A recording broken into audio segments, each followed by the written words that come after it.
Bismillahirrahmanirrahim. Assalamualaikum warahmatullahi wabarakatuh. Dan bertemu lagi kita dalam channel Sidik Jaman. Sahabat-sahabat penonton, semoga kita semua dalam keadaan kesihatan yang baik. Salam Ramadan. Kita dah tak lama lagi akan melalui bulan Ramadan ini. Kita pun dah nak masuk ke 10 malam terakhir. Mudah-mudahan sepanjang Ramadan ini kita diberikan pengampunan oleh Allah SWT dan teruskan untuk kita mengejar malam Lailatul Qadar nanti. Okey, baik sahabat-sahabat, kali ni saya nak ajak untuk kita tengok video bagi kita memahami konflik dunia yang berlaku sekarang di Middle East, Timur Tengah, yang kita tahu konflik isu peperangan yang sedang berlaku antara US, Israel dan juga Iran. Jadi bagaimana bentuk videonya? Jom sama-sama kita saksikan. What's happening here right now, Iran is having an impact in the Middle East and beyond. Oh my God! To understand why so many countries are affected by the US-Israel war with Iran, we need to look at some maps. The first thing you need to know about Iran is that it's enormous. It's bigger than France, Germany, and Spain combined, and 90 million people live there. Because it's so big, it links together huge parts of Asia and the Middle East. Iran has always been seen as a kind of gateway to the East, and from the East as a gateway to the West. Dan juga in the south is the Persian Gulf, one of the most important waterways for oil supplies as well as agricultural trade and general supplies. Iran and 7 other countries border the Gulf, and their relationships have often been strained. Iran doesn't really have many friends in the neighborhood. And the relationship between Iran and the rest of the Gulf states has been, very tense ever since the revolution started in 1979. The revolution changed Iran completely. The religious leader Ayatollah Ruhollah Khomeini returned from exile and established an Islamic republic. It was a turning point, and not just for Iran's relationship with its neighbors in the Gulf, but also with the US and its closest ally in the region, Israel. They became arch enemies. Iran's leaders have consistently rejected the legitimacy of the state of Israel and say the US is its greatest enemy. Israel and the US oppose Iran's nuclear program because they say Iran has been trying to make a nuclear bomb. The Iranian government has repeatedly said its nuclear program is entirely peaceful and denies that it is seeking to develop nuclear weapons. So let's look at that map again. The US has a military presence in all these countries across the Middle East. And here's Israel. It's only about 1,000 kilometers from Iran at its closest point. They're all within striking distance of Iran's missiles. Iran has quite an impressive missile stockpile. They have quite a range of missiles that are able to travel various distances, from a few hundred kilometers to a few thousand kilometers. It also has quite an impressive drone technology they have utilized in the recent conflict. Iran's defense strategy isn't just missiles and drones. Since the revolution, Iran has been seeking to export its ideology. Through the years, it has expanded its influence in the region by supporting a network of well-armed militias, collectively called the Axis of Resistance. Iran has built a forward defense mechanism by building out these relationships with these groups. Over time, this included Hamas in Gaza, Hezbollah in Lebanon, the Houthis in Yemen, as well as groups in Iraq and the former Syrian regime. There was always this underlying logic that Israel would not carry out systematic, long-term strikes against Iran simply because that would trigger Hezbollah, and Hezbollah with 100,000 rockets would bear down on Israel. But since the war in Gaza, Israel has weakened many of these groups. So that's what the relationships in the region looked like at the beginning of 2026. And then, this happened. A short time ago, the United States military began Ini permulaan major kepada combat konflik yang terkini operations yang dah memasuki in hari Iran. yang ke-10. apabila Our objective is to defend the American people by eliminating imminent threats from the Iranian regime. The US and Israel hit sites across Iran and killed the supreme leader, Ayatollah Ali Khamenei. במשך 3.5 עשורים, רודן אכזר זה שלח טרור לרחבי העולם, אמלל את עמו ושקד כל הזמן, בלי הרף, על התוכנית להשמדת ישראל.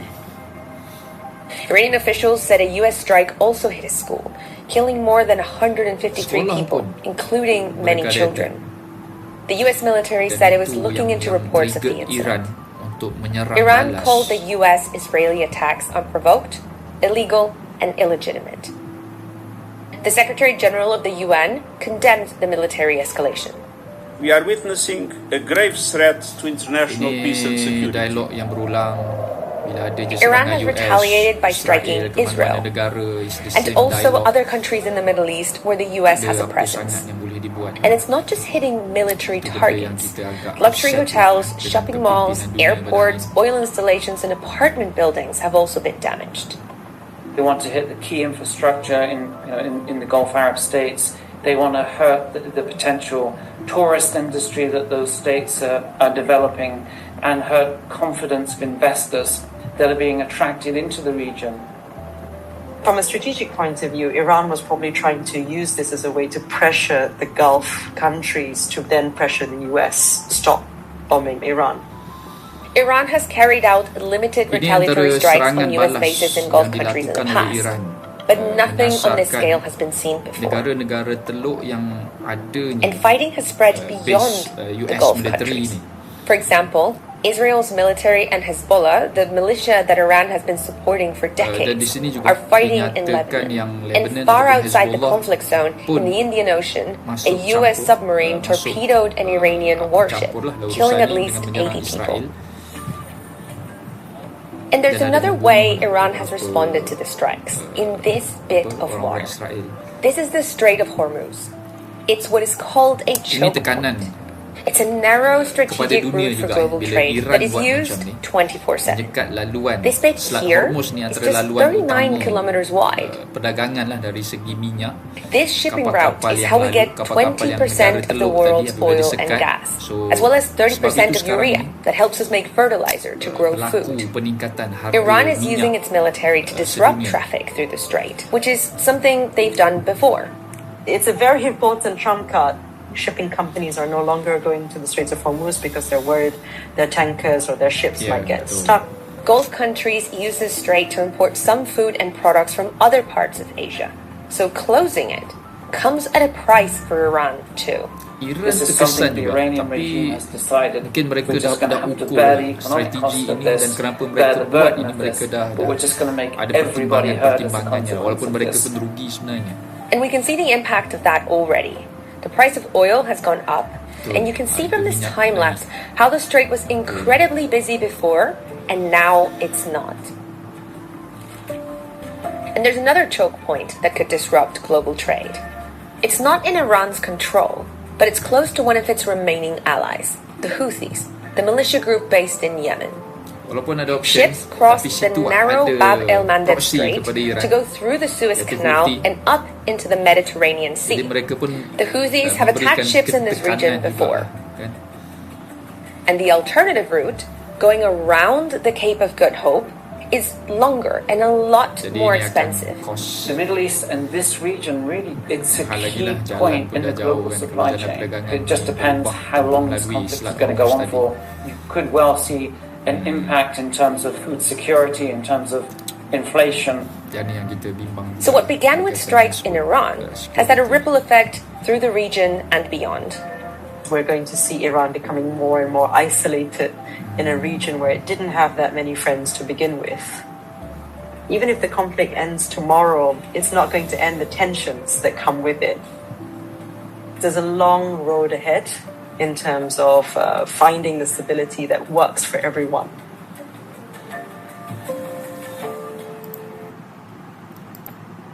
Okay, itu tadi sahabat-sahabat video yang kita tengok. Jadi secara umumnya konflik ini dah berlanjutan lebih kurang 10 hari pada hari ini, dan kita tengoklah berlaku serang balas antara US, Israel dan Iran. Kita tahu bagaimana Iran juga menyasarkan beberapa negara teluk yang lain kan, yang ada base military US, dan ada impak kepada perdagangan minyak dunia, yang mana memberi kesan lah, sebab di negara-negara teluk antara pengeluar minyak yang terbesar di dunia, banyak negara yang terlibat, termasuklah Iran sendiri. Dan yang kita bimbangi, adakah konflik ini akan berterusan untuk beberapa tempoh lagi, ataupun yang lebih membimbangkan kalau skala dia akan lebih meluas. Tapi apa yang kita harapkan, semoga tekanan yang Iran berikan kepada negara-negara teluk itu tadi akan menyebabkan mereka memberi desakan lah kepada US dan Israel untuk menghentikan serangan ke atas Iran dan mengembalikan keadaan untuk kembali kepada keadaan yang tidak begitu tegang lah.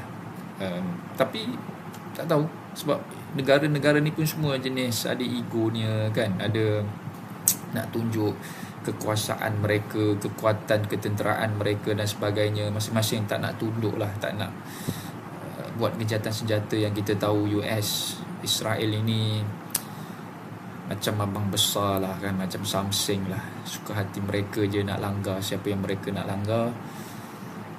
Walaupun saya sendiri secara peribadi, kita nak supaya nampak perkara ini ada